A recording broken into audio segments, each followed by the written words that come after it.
Good day. This is Group 3 and we will be talking about the developmental stages, tasks, and life events in the early middle adulthood, late middle adulthood, and late adulthood. In early middle adulthood, which is in the range of 20 to 40 years old, an individual is concerned with developing the ability to share intimacy, seeking to form relationships, and find intimate love. Long-term relationships are formed and often marriage and children result. The young adult is also faced with career decisions. Work or career choice affects not only socioeconomic status but also friends, political values, residence education, childcare, job stress, and many other aspects of life. Income is also important in both career selection and career longevity, so are achievement, recognition, satisfaction, security, and challenge. By the time we reach early adulthood, our physical maturation is complete, although our height and weight may increase slightly. In early adulthood, our physical abilities are at their peak, including muscle strength, reaction time, sensory abilities, and cardiac functioning. During early adulthood, cognition begins to stabilize, reaching a peak around the age of 35. Early adulthood is a time of relativistic thinking, in which young people begin to become aware of more than simplistic views of right versus wrong. They begin to look at ideas and concepts from multiple angles and understand that a question can have more than one right or wrong answer. Now let's move on to the late middle adulthood. Late middle adulthood. The late middle adulthood group ranges from 40 to 65 years of age.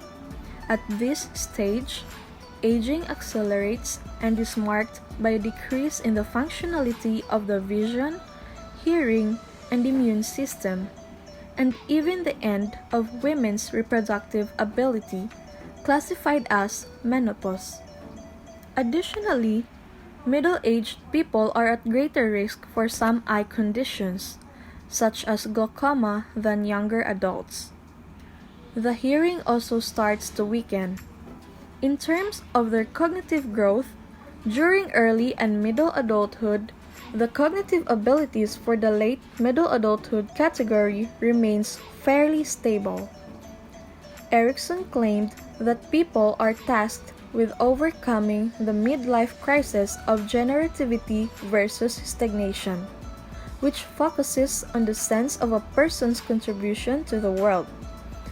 The contributing factors of a midlife crisis include job issues, marital problems, children growing up and departing their home, aging, or death of the parents of a person.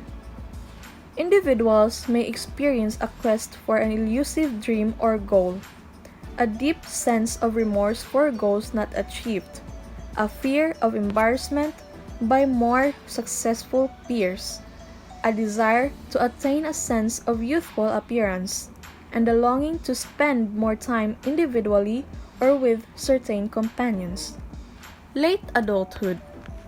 Moving on with late adulthood. This period of life is from 65 years old onwards.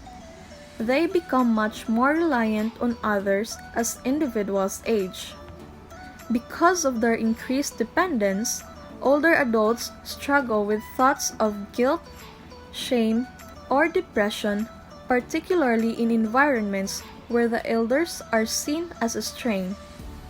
Erickson suggests that it is necessary to find meaning and fulfillment in life at this time, instead of being negative and dissatisfied. So, what are the changes that take place at this developmental level?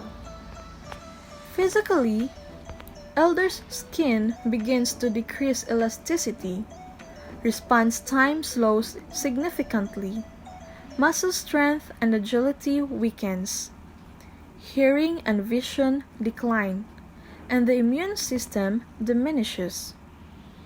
For people in the late adulthood stage, cataracts, which is a vision problem that results in vision loss, are more common. The five senses are even less active than the younger ones. Moreover, the immune system is gradually compromised, and many older individuals are more vulnerable to diseases such as cancer, diabetes, and other illnesses. As stated, a crisis over integrity versus despair is faced by people in the late adulthood stage. Many who feel that they have not reached specific expectations, such as having a significant effect on the world, gain a sense of despair. That is all for our report. Thank you for listening.